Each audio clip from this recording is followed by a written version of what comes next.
और इससे पहले बड़ी खबर, इंडिया ने टॉस जीता है। इंडिया ने टॉस जीता और टॉस जीतने का मतलब ये कि वो पहले बल्लेबाजी लेगी। मंसूरी जी, सही कह रहा हूं मैं? जी बिल्कुल। आपको क्या लग रहा है यहां पर टॉप स्कोर क्या होना चाहिए? क्योंकि यहां पर वैसे तो 200 से ज्यादा का स्कोर है, लेकिन भारत ने टॉस जीतकर पहले बल्लेबाजी का फैसला किया है। इस वक्त की बड़ी खबर, और बड़ी खबर जिस तरीके से मंसूरी जी कह रहे थे और मेरे बाकी को पैनलिस्ट कह रहे थे कि भारत टॉस जीतेगा, भारत टॉस जीतने के साथ बल्लेबाजी करेगा और बल्लेबाजी करने के साथ एक तरीके से हम कह सकते हैं कि 40% ये मैच भारत जीत चुका है, क्योंकि टॉस का एक बड़ा रोल होता है और उस बड़े रोल के अंदर बड़े किरदार अपने आप नजर आएंगे। अनिल सिन्हा जी, मानकर चले 30 से 40% जो मुकाबला है भारत जीत चुका है। निश्चित रूप से आप सही कह रहे हैं। और टॉस जीत के बैटिंग करने का सबसे बड़ा एडवांटेज ये होता है कि जब आप नॉकआउट मैच स्पेशली फाइनल में होते हैं तो एक आप टारगेट सेट करने के बाद में सामने वाली टीम को एक साइकोलॉजिकली प्रेशर में डाल सकते हैं चेस करने के लिए। लोकेश, इस पिच का अगर जिक्र करें तो जरा बताइए आज एक बेहतरीन स्कोर क्या हो सकता है? क्योंकि टीम इंडिया की बल्लेबाजी, आप रोहित से शुरू कीजिए और जब हम नीचे अर्शदीप तक जाते हैं तो वहां तक बल्लेबाजी नजर आती है। देखिए, पहले पावर बॉलिंग का हुआ है, 6 ओवर का पहले डिसाइड करेंगे कितने रन बनेंगे, क्योंकि 6 ओवर में अपन 60 रन भी बनाते तो स्कोर अपना 200 के आसपास। अच्छा, हम ये बात कर सकते हैं कि पहले 6 ओवर में कितने छक्के रोहित शर्मा के बल्ले से निकले? यस। आपको क्या लग रहा है जिस अंदाज में वो अभी तक बल्लेबाजी करते हैं उसको बेबाक बल्लेबाजी कहते हैं? उनको ना 50 का चिंता है ना 100 की चिंता है, वो सिर्फ बाउंड्री के बाहर बॉल को फेंकते हुए नजर आते हैं। आपको लग रहा है उतनी ही ताबड़तोड़ बल्लेबाजी के साथ आज भी वो शुरुआत करें? बिल्कुल। रोहित जिस फॉर्म में नजर आ रहे हैं, शुरू से मारामारी करते हैं, तो मुझे लगता है कि वो अच्छा स्कोर करेंगे और आज हो सकता है कि विराट कोहली भी आज अच्छा रन बनाए। अनिल जी, क्योंकि विराट कोहली का बल्ला हमें दिखाई दिया नहीं है, मानकर चले कि वो जो बल्ला है वो आज के लिए बचा हुआ है और आज रोहित के साथ विराट नजर आएंगे। और इस वक्त की बड़ी खबर दरअसल ये है अनिल जी की कोई बदलाव नहीं किया गया, कोई बदलाव नहीं किया गया। इसका मतलब ये कि पूरी टीम आपको बताते थे और पूरी टीम सबसे पहले रोहित शर्मा, विराट कोहली ओपनिंग करेंगे, उसके बाद ऋषभ पंत, फिर सूर्य कुमार, उसके बाद आपको नजर आएंगे हार्दिक पांड्या, फिर रविंद्र जडेजा, शिवम दुबे, कुलदीप। और ये प्लेइंग 11 हम आपको दे रहे हैं: रोहित शर्मा, विराट कोहली, ऋषभ पंत, सूर्य कुमार, हार्दिक पांड्या, शिवम दुबे, रविंद्र जडेजा, अक्षर पटेल, जसप्रीत बुमराह, कुलदीप यादव और अर्शदीप सिंह। इसमें कोई बदलाव नहीं किया गया है, टीम के अंदर कोई बदलाव नहीं। जो विनिंग कॉम्बिनेशन है उसी के साथ टीम आगे बढ़ती हुई और विनिंग कॉम्बिनेशन जो है उसी पर भरोसा करती हुई। हालांकि इसमें 2 बल्लेबाज ऐसे हैं जिन्होंने बहुत अच्छा परफॉर्म नहीं किया। उनमें से एक के लिए तो आप कहिए कि जब वो चलेंगे तो दूसरी टीम को पस्त कर देंगे, और वो नाम है विराट कोहली। नाम ही बड़ा विराट है और उनके आंकड़े उससे भी ज्यादा विराट है, इसलिए उनका होना विरोधी टीम में वैसे ही मॉरल प्रेशर भरता है। और दूसरे हैं शिवम दुबे। शिवम दुबे दरअसल स्पिनर्स को बहुत बेहतरीन खेलते हैं और महाराज के खिलाफ क्या उनकी बल्लेबाजी आएगी? क्योंकि हम मानकर चल रहे हैं कि जो टॉप 5 ऊपर हम दिखा रहे हैं शायद बल्लेबाजी यहीं तक रहेगी। हार्दिक पांड्या को भी हो सकता है कि चंद ओवर खेलने को मिले, लेकिन आज एक बड़े स्कोर की तरफ भारत बढ़ती हुई नजर आए, इस पर सभी की निगाहें टिकी हुई हैं। और जिस तरीके से हम जिक्र करें, अशोक जी, क्या आपको लग रहा है कि क्या वाकई में जो ये विनिंग कॉम्बिनेशन के साथ टीम आगे बढ़ी है और फाइनल मुकाबले में आई है? शिवम दुबे ने बहुत अच्छा परफॉर्म नहीं किया, उनको लेकिन टीम में रखा गया है। आज उनका कोई रोल आपको बैट या बॉल से नजर आता है? अनिल जी, दरअसल जो आप बता रहे हैं शिवम दुबे और मिस्टर विराट कोहली के लिए, तो विराट कोहली तो एक इतने बड़े प्लेयर हैं कि वो कभी भी मैच को चेंज कर सकते हैं। और आज मैं उम्मीद करता हूं कि शायद उनकी ही एक अच्छी इनिंग से इंडिया चैंपियन बन सकता है। और आज वो निश्चित रूप से मुझे लगता है कि रन जरूर करेंगे, क्योंकि जो प्लेयर्स उनके अगेंस्ट खेल रहे हैं, बहुत से प्लेयर्स वो अपने आईपीएल के अंदर उनके साथ खेल चुके हैं, जिनके अगेंस्ट वो अच्छी परफॉर्मेंस कर चुके हैं। जी, आपको क्या लग रहा है रोहित बनाम अगर साउथ अफ्रीका के बॉलर को उठाएं तो किसके बीच में मुकाबला? रोहित बनाम और मैं तो कहूँगा कि शायद रोहित जिस तरीके से बैटिंग कर रहे हैं उनके तो सामने शायद कोई भी बॉलर आए, और जिस तरीके से वो अटैकिंग क्रिकेट, यानी कि T20 में जो अटैकिंग क्रिकेट होती है, this is the best way to play to destroy the opposition का जो भी अटैक है उसको डिस्ट्रॉय करने के लिए। लोकेश, स्कोर क्या हो सकता है आज? आज करीब 180 के आसपास तो रन बनाएगी इंडिया। मंसूर जी क्या लग रहा है 6 ओवर का टारगेट क्या रखा होगा टीम इंडिया ने, क्या ये टारगेट होगा कि नहीं आज विराट के विकेट को बचाकर रखना है चाहे 10 रन कम बने, या फिर यह है कि नहीं शुरू से ही ताबड़तोड़ और विरोधियों को पस्त करना है पहले 6 ओवर? नहीं, मेरे ख्याल से अप्रोच वही रहेगी जो अब तक रहती हुई आई। विराट अपना फियरलेस गेम खेलेंगे, रोहित एज ऑलवेज जो खेल रहे हैं। 6 ओवर में मुझे जहाँ तक लगता है कि 50 से 60 रन अगर बिना कोई विकेट खोए अगर इंडिया बना लेती है तो एक आधार रखती है 180 प्लस का। अच्छा, क्योंकि हमने इससे पहले के मुकाबले को देखा, उस मुकाबले के अंदर जो पिच है उस पर बॉल रुक कर आ रही थी, दूसरा स्पिनर्स को मदद कर रही थी। आपको क्या लग रहा है कि आज जो हमारे पास स्पिनर्स, चाहे वो अक्षय पटेल हैं या फिर कुलदीप हैं, आपको लग रहा है कि रविंद्र जडेजा हैं, उनको डिपेंड टीम इंडिया करेगी, या फिर बुमराह और अर्शदीप जिस अंदाज में बॉलिंग कर रहे हैं उसमें पहले ही 2-4 ओवरों के अंदर वो खेल करेंगे? मंसूरी जी देखिए, इसमें जो बॉलिंग अटैक चल रहा है अभी तक इंडिया का वो बहुत अच्छा चल रहा है, और जिस हिसाब से रोहित शर्मा चेंजेस ला रहे हैं वो अनबिलीवेबल है। तो हर बॉलर को अपना रोल पता है कैसे करना है। इधर बात करें हम साउथ अफ्रीकन बॉलर्स की, तो वहाँ कसिको रबाडा और नॉर्थ बहुत अच्छी बॉलिंग कर रहे हैं ऊपर स्पेल में, यॉनसन बहुत अच्छी बॉलिंग कर रहे हैं। फिर जो अपने बैट्समैन हैं अच्छा खेल रहे हैं, वो स्पिनर्स को भी अच्छा खेल रहे हैं। लेकिन इस वक्त की एक और बड़ी खबर का रुख करते हैं। साउथ अफ्रीका ने भी अपनी प्लेइंग 11 को हूबहू रखा है, उसने भी कोई बदलाव नहीं किया है, और इसलिए क्विंटन डिकॉक और हेंड्रिक्स ये ओपनिंग करते नजर आएंगे। मार्करम जो कि कप्तान है वो वन डाउन, उसके बाद Klaasen, David Miller, Stubbs, Mark Jacobs, Johnson, Keshav Maharaj, Rabada, Nortje और तबरेज शमसी। दरअसल प्लेइंग 11 सेम दोनों ही टीमों की तरफ से रबाडा वर्सेस रोहित शर्मा आपको नजर आ सकते हैं। इसके अलावा विराट कोहली वर्सेस एंड्रिक आपको नजर आ सकते हैं। लेकिन क्या वाकई में केशव महाराज बनाम हार्दिक पांड्या या फिर शिवम दुबे होगा, यह देखना होगा, क्योंकि केशव महाराज स्पिन बॉल करते हैं और उनके 4 ओवर होंगे, और स्पिन के लिए जो सबसे बेहतरीन बल्लेबाज टीम इंडिया के अंदर अभी है वो शिवम दुबे हैं और दूसरे पर हार्दिक पांड्या है।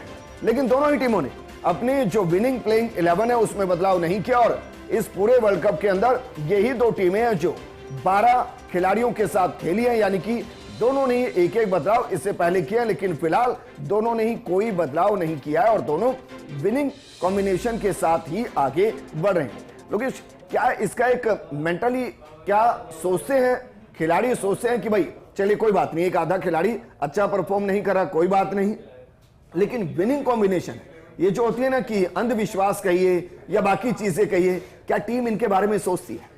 नहीं, देखिए वो शुरू से चलता आ रहा है विनिंग वाला, तो मुझे नहीं लगता ये टीम चेंज करने, जब सुबह कॉम्बिनेशन स्टार्टिंग से ऐसा अपन जीत ही रहे हैं, 1 साइडेड मैच जीत रहे हैं, मुझे लगता है कि थोड़ा बैटिंग ऑर्डर थोड़ा चेंज करना चाहिए इंडिया को 1 डाउन विराट कोहली को आना चाहिए, ओपनिंग विराट कोहली, ऋषभ पंत और रोहित करना चाहिए, जो लेफ्टी राइटी कॉम्बिनेशन बनता है, सिर्फ यही चेंज चाहिए, बाकी तो टीम तो बहुत अच्छे से कर रही है। नहीं, लेकिन मैं जो सवाल कर रहा हूं मैं अंधविश्वास को लेकर, क्योंकि शिवम दुबे परफॉर्म करते नजर नहीं आए अब, लेकिन वो वर्ल्ड कप की इस टीम का हिस्सा है जो फाइनल खेल रही है। लेकिन क्या हमारे पास बहुत बेहतरीन खिलाड़ी हैं जो बेंच पर हैं, क्या हमें ट्राई नहीं करना चाहिए था? देखिए शुरू से अपनी टीम जीत रही है, तो मैं नहीं समझता हूँ कि टीम चेंज करना चाहिए। हालांकि एक अंधविश्वास हुआ ना सर। हाँ, एक दुबे को अपन चेंज कर सकते चाहिए। हाँ, दुबे को अपन चेंज कर सकते थे, इसको जायसवाल को खिलाना चाहिए था, पर ठीक है स्टार्टिंग से बनता आ रहा, तो इतना दुबे का इतना यूज नहीं करा है, ठीक है, अच्छा चल रहा है। ठीक है अनिल सर, क्या नजर बट्टू कह सकते हैं कि भाई एक अंधविश्वास है, चलिए चलते आ रहे हैं? ये मैं इसलिए कह रहा हूं क्योंकि घर के अंदर बंधने वाला काला ताबीज या काला डोरा बहुत ज्यादा दिखता नहीं और बहुत ज्यादा घर में उसका रोल नहीं होता, लेकिन वो घर को बचाकर रखता है। नहीं, मैं दरअसल आपकी बात से इसलिए सहमत नहीं हूँ, क्योंकि अगर जो प्लेयर्स होते हैं जो पीछे से फॉर्म कैरी करते हैं, जैसे कि शिवम दुबे हैं, शिवम दुबे ने जिस तरीके की पारियां आईपीएल में खेली है उनके बिहाफ पे ही उनका सिलेक्शन हुआ है, तो हमेशा टीम मैनेजमेंट कोशिश करता है कि जो प्लेयर पीछे से परफॉर्म करता हुआ आ रहा है उसमें फेथ रखते हैं, क्या पता कि आज शिवम दुबे और विराट कोहली की इनिंग ही इंडिया को विनर बना दे। नहीं, हम तो सोचते हैं सर होना चाहिए ऐसा, वरना क्या है कि वर्ल्ड कप तो हमारे पास आ ही रहा है, लेकिन ये भूमिका तो हमेशा होगी ना भाई, जो बेंच पर बेहतरीन खिलाड़ी रहे उनको अफसोस खेलने का मौका नहीं मिला। लेकिन चलिए आपको बताते हैं भारत की टॉप 3 बॉलर्स कौन कौन से हैं, जरा देखिए। शुरुआत करते हैं अर्शदीप सिंह के साथ, सिंह साहब के साथ। 7 मैच उन्होंने खेले हैं, 15 विकेट लिए हैं, इकॉनमी 7.50 और बेस्ट उनका 7 रन देकर 3 विकेट। थोड़े से महंगे, लेकिन T20 में इसको महंगा नहीं कहते हैं क्योंकि वो विकेट लगातार ले रहे हैं और शुरुआती ओवर के अंदर ही वो बड़े झटके देते हैं और ये बूम बूम बूम रहा। मैच 7, विकेट 13, इकॉनमी लाजवाब है 4.12 और बेस्ट 3 विकेट लिए हैं 7 रन देकर और इस खिलाड़ी का कोई ही मुकाबला नहीं। जब सबसे ज्यादा टीम इंडिया फंसी होती है, जब सबसे ज्यादा विकेट की जरूरत होती है, उस वक्त ये पूरे मैच को बदलते हैं और कई मैच वर्ल्ड कप के अंदर इन्होंने बदले हैं। और ये जिस अंदाज में बॉलिंग कर रही है, 4 मैच 10 विकेट, इकॉनमी 5.67, बेहतरीन इकॉनमी के साथ बॉलिंग कर रहे हैं और इनका बेस्ट है 3, 19 रन देकर। हालांकि शुरुआत के मैच इन्होंने नहीं खेले थे, मोहम्मद सिराज ने खेले, लेकिन फिर उनको बदला गया और फिर जैसे ही कुलदीप यादव को लाया गया, टीम का बॉलिंग लाइनअप बेहतरीन होता हुआ नजर आया है। लेकिन मंसूरी जी, अगर इन 3 में से टॉप पिक किया जाए तो आपको क्या लग रहा है आज का टॉप पिक कौन होगा? जी, इन तीनों में से आज का टॉप पिक मेरे हिसाब से अर्शदीप रह सकते हैं। लेफ्ट आर्म जो अपने बॉलर है, बहुत अच्छी वजह। उसकी खास वजह ये है कि अर्शदीप को बहुत ज़्यादा अभी जो खेल रहे हैं वो T20 क्रिकेट, उसमें काफ़ी अच्छा एक्सपीरियंस लेके आए हैं और उनको राइट एरिया पता है कि कहाँ उनको बॉल डालना है, कप्तान का पूरा भरोसा उन पे है। तो मेरे हिसाब से अर्शदीप आज के टॉप। अच्छा, आज की वैसे जो पिच है और जिस तरीके का वहां का इस वक्त एटमॉस्फेयर है, उसमें स्पिनर बेहतरीन परफॉर्म करेंगे या फास्ट या जैसे कहते हैं मिडिल पेसर वो बेहतर परफॉर्म करेंगे? ये सर डिपेंड करेगा थोड़ा सा 6 ओवर के बाद में कि बॉल कितना रुक के आ रहा है, तो स्पिनर भी एक अच्छा रोल अदा कर सकते हैं इसमें जी। नहीं, लेकिन 27 से 31 के आसपास का टेम्परेचर वहां पर रहना है, इसको आप क्या मानते हैं? क्योंकि समुद्री इलाके के आसपास का इलाका होता है, तो ह्यूमिडिटी की वजह से स्पिन टर्न करती है, स्विंग करती है? स्विंग करती है। मतलब फास्ट बॉलर्स को यहाँ फायदा होगा। ऑलराउंडर का रुख करते हैं, जरा देखिए टॉप 3 ऑलराउंडर इंडिया के कौन कौन से। वैसे तो पूरी ही टीम इस बात ऑलराउंडर की भूमिका में, लेकिन हार्दिक पांड्या मैच 7 खेले हैं, रन उन्होंने बनाए 139, स्ट्राइक रेट लगभग 150 के आसपास का और उन्होंने 8 विकेट भी लिए हैं। यानी कि उनको बॉल थमाएंगे तो विकेट लेंगे, बल्ला देंगे तो बाउंड्री के पार कर देंगे। दूसरे ऑलराउंडर कौन है ये भी जरा देखिए, क्योंकि जो टॉप ऑलराउंडर है उनमें अक्षर पटेल मैच 7 खेले हैं, रन 45 उन्होंने बनाए हैं, स्ट्राइक रेट 128.57, 8 विकेट उन्होंने लिए हैं। लेकिन जो 45 रन बनाए उनमें से एक पारी उनकी बेहतरीन थी और उसने मैच को बचाया। इसके अलावा और जो बेहतरीन ऑलराउंडर हैं उनमें रविंद्र जडेजा को आप काउंट कर सकते हैं। हालांकि रविंद्र जडेजा बॉलिंग से बहुत ज्यादा कमाल अभी तक नहीं कर पाए, लेकिन बैटिंग में वो संभालते हुए नजर आए हैं टीम को। लेकिन भारत के टॉप 3 बैटर कौन कौन है? अफसोस उसमें विराट कोहली इस वक्त नहीं है, लेकिन जो है उनमें सबसे पहले वो चेहरा जो कप्तान है, जो शर्मा जी के लड़के हैं, हिटमैन है। 7 मैच खेले हैं, 248 रन उन्होंने बनाए हैं, स्ट्राइक रेट 155.97 का है। आज हम मानकर चल रहे हैं शायद ये स्ट्राइक रेट 180 के आसपास भी हो सकता है। उन्होंने 350 इस वर्ल्ड कप के अंदर अभी तक जड़ दी है, एक 90 प्लस का। लेकिन हम कह रहे हैं ना, बेबाकी के साथ खेल रहे हैं, उनको शतक लगाने की कोई दिलचस्पी नहीं है। वो चाहते हैं कि जितने रन बने वो टीम के लिए बने और टीम के हिसाब से वो खेलते हैं। Surya Kumar Yadav mister 360, AB de Villiers के बाद जिनके लिए कहा जाता है कि भाई कहीं बॉल डालो वो कहां मारेंगे कोई नहीं जानता, उनमें है ये।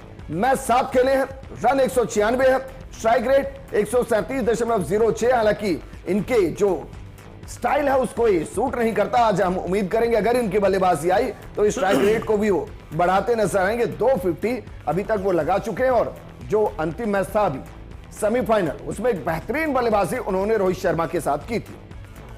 इसके अलावा ऋषभ पंत 7 मैच खेले हैं, 196 रन बनाए हैं, स्ट्राइक रेट 129.56 है और बेस्ट 42। दरअसल जिस तरीके की पिच के ऊपर हमारे बल्लेबाज खेल रहे हैं वहां स्ट्राइक रेट कम नहीं है, वरना ये जो खिलाड़ी हैं इनके स्ट्राइक रेट 150 से 180 के आसपास होते हैं। लेकिन जिस तरीके से हम कह रहे हैं, अनिल जी अब जरा इनमें से पिक कीजिए किसी को, क्योंकि मेरी पिक रोहित शर्मा है।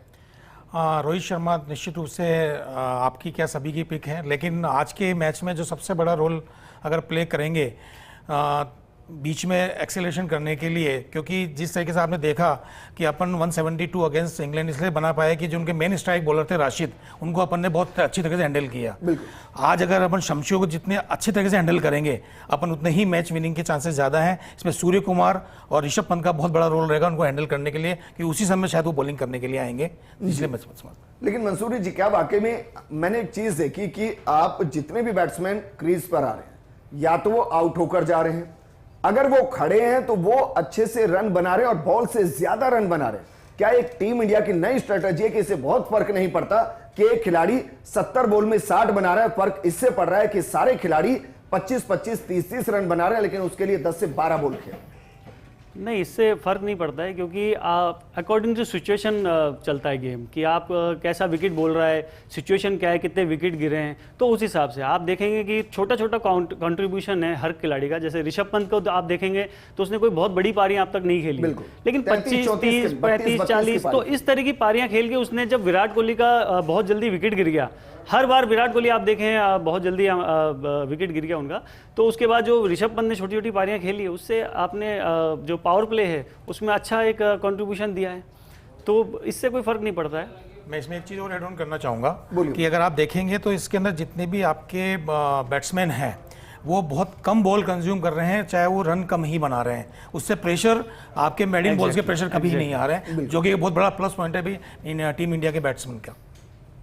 और इसका फायदा यह है कि जब टेबल जो होती है उस पर आंकड़े बदलते रहते हैं और वो एक बॉलर को प्रेशराइज करते हैं कि भाई विकेट बेशक ले ली, लेकिन इकॉनमी नहीं सुधर रही है, वो वही 8 या 10 की जा रही है, और उसकी वजह से स्कोर अंत में वहीं खड़ा हो जाता है। क्या फर्क पड़ता है कि हम 8 विकेट गंवा रहे हैं, 7 विकेट गंवा रहे हैं? लोकेश जी, ऐसा नहीं है, अपने शुरू से बैटिंग बहुत अच्छी है, काफ़ी। हार्दिक पांड्या को आप देखें, हार्दिक पांड्या बहुत अच्छी बैटिंग कर रहे हैं, अपने 9-10 नंबर तक बैट्समैन है, तो अपनी बैटिंग लाइन बहुत स्ट्रांग है और काफ़ी अच्छा खेल भी काफ़ी अच्छा रहे हैं।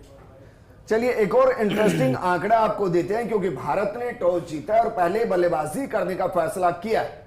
दरअसल फाइनल में सिर्फ 3 टीमों ने टॉस जीतकर पहले बल्लेबाजी की है, इनमें से सिर्फ एक बार टॉस जीतकर पहले बल्लेबाजी करने वाली टीम फाइनल मैच हारी है, वरना कोई हारा नहीं है। और ऐसा T20 वर्ल्ड कप 2009 के फाइनल मैच में हुआ, जब श्रीलंका ने टॉस जीतकर बल्लेबाजी का फैसला किया था, लेकिन उस दौरान पाकिस्तान इस मैच को 8 विकेट से जीतने में सफल रहा था। लेकिन मैक्सिमम टीमें यही चाहती हैं कि अगर टॉस जीते तो पहले बल्लेबाजी करें। उसकी 2 वजह है, एक, आपके सामने कोई स्कोर नहीं, इसलिए आप जितने रन बनाएंगे वो विरोधी टीम के ऊपर मानसिक दबाव डाले। दूसरा, आपके पास संभलने का मौका है, अगर शुरुआती कुछ ओवर्स के अंदर आप रन नहीं बना पा रहे तो आप एक रणनीति के तहत पारी को आगे बढ़ा सकते हैं। तीसरा, भारत जैसे टीम के साथ, जिनके साथ वर्ल्ड क्लास बॉलर्स हैं, उनको ये पता चल जाता है कि मुझे किस इकोनॉमी के साथ बॉल डालनी है और कितने रन को मुझे चेस करवाने से रोकना है। और अनिल जी, ये बड़ी चीज है, क्योंकि भारत जितना मजबूत बैटिंग लाइन में है उतना ही मजबूत वो बॉलिंग के अंदर भी है। अगर बुमराह, अर्शदीप, कुलदीप, हार्दिक पांड्या, रविंद्र जडेजा और इसके अलावा जब हम बाकी नाम देखते हैं तो ऐसा लगता है कि भाई ये वर्ल्ड क्लास बॉलिंग है, आप इनको कोई टारगेट देंगे उसको ये रोक देंगे। आप एकदम सही बात कह रहे हैं। पहले बैटिंग करने से एडवांटेज ये होता है कि आपको एक तो विकेट का बिहेवियर मालूम चल जाता है, मोस्ट इंपॉर्टेंट चीज़। जैसा कि आपने कहा कि जल्दी आउट हो जाता है कोई खिलाड़ी, तो हम उस तरह से प्लानिंग कर सकते हैं, या विकेट कैसा बिहेव करे उस हिसाब से हम बॉलिंग अटैक को प्लान कर सकते हैं। मेरा मानना यह है कि T20 के गेम में कोई भी आउट ऑफ आपके जितने भी बैट्समैन हैं उसमें से 2 या 3 बैट्समैन बहुत अच्छा स्कोर करते हैं, या आउट ऑफ 5 बॉलर्स में से कोई भी 2 बॉलर या 3 बॉलर बहुत अच्छी बॉलिंग करते हैं, आप मैच जाते हैं। इस समय आपके जो 2 बॉलर हैं, आप चाहे देखें बुमराह को देख लें या आप अर्शदीप को, कुलदीप को देख लें, ये दोनों इतनी आउटस्टैंडिंग बॉलिंग कर रहे हैं कि इन दोनों ने ही मैच मैक्सिमम, बाकी सब ने सपोर्टिंग रोल प्ले कर रहे हैं और उनको उस प्रेशर का एडवांटेज मिल रहा है। लेकिन सपोर्टिव रोल भी बड़ा महत्वपूर्ण होता है सर। जैसे रविंद्र जडेजा को लेते हैं, वो 4 ओवर फेंकते हैं, लेकिन 4 ओवर में अगर वो 4 या 5 रन के हिसाब से ही दे रहे हैं तो उससे जो मेन बॉलर है उसके ऊपर प्रेशर नहीं आता है। इसमें ये महत्वपूर्ण है। इसमें एक जो सबसे बड़ा मेरे को जो लग रहा है इस बार जो बहुत क्रूशियल अपन बॉलिंग में बहुत अच्छा कर रहे हैं, अक्षर पटेल अनएक्सपेक्टेड बहुत अच्छी बॉलिंग कर रहे हैं और वो बहुत अच्छा ब्रेक थ्रू रहे हैं जब भी आ रहे हैं, उससे एक बहुत बड़ा एडवांटेज बॉलिंग के अंदर हो गया है इंडिया टीम को। अच्छा लोकेश, आपको लगता है भाई शिवम दुबे को पिछले मैच के अंदर भी हर कोई ये कह रहा था कि उनको ऊपर लाना चाहिए था। जाएंगे तो एक बॉल में चले जाएंगे, वरना स्पिन के लिए वो पिच थी और स्पिन के सबसे बेहतरीन बल्लेबाज शिवम दुबे टीम के अंदर हैं। आपको लग रहा है कि आज उनको ऊपर लाया जा सकता है अगर जरूरत पड़ती है तो? नहीं, ऊपर लाने की जरूरत है नहीं है, और इनको ऊपर ओपन की थोड़ा चेंज करने की जरूरत। बाकी नीचे मुझे नहीं लगता कि शुभम दुबे को ऊपर लाने की जरूरत है, क्योंकि जिस हिसाब से हार्दिक पांड्या बहुत अच्छी बैटिंग कर रहे हैं, ऊपर ऋषभ पंत बहुत अच्छी बैटिंग कर रहे हैं, मुझे नहीं लगता कि उनके ऊपर कोई जगह है। मंसूरी जी, क्या उनको बॉल थमाई जा सकती है आज, या मानकर चलें कि पैक है पूरे 20 ओवर, उनसे कोई ओवर नहीं डलवाया जाए? नहीं, वैसे तो ज़रूरत नहीं पड़नी चाहिए मेरे हिसाब से, तो जो अब तक नहीं करवाए, लेकिन फिर भी अगर ज़रूरत पड़ी तो एक अच्छा विकल्प साबित हो सकते हैं। तो अनिल सर, यहां से मेरा सवाल है, लोकेश कह रहे हैं कि भाई बैटिंग में उनकी नंबर चाहे दिया है, और मंसूरी जी कह रहे हैं कि बॉलिंग उनको ना ही कराई जाए, तो फिर उनसे कराया क्या जाएगा? फील्डिंग, मैं गली क्रिकेट की बात करता हूं, वहां एक को ऐसे ही ले लेते हैं, चल भाई 11 करने हैं, ऐसी जरूरत थोड़ी ना है। नहीं, मैं इस मामले में आपसे एक चीज़ कहना चाहूँगा, या इस स्ट्रेटजी में ये कहना चाहूँगा कि हमेशा जो टीम प्लेइंग 11 बनती है वो सामने वाले की स्ट्रेंथ और सामने वाले की वीकनेस देख के भी बनाई जाती है, जिसमें कॉम्बिनेशंस होते हैं लेफ्ट हैंडर बैट्समैन या राइट हैंडर बैट्समैन।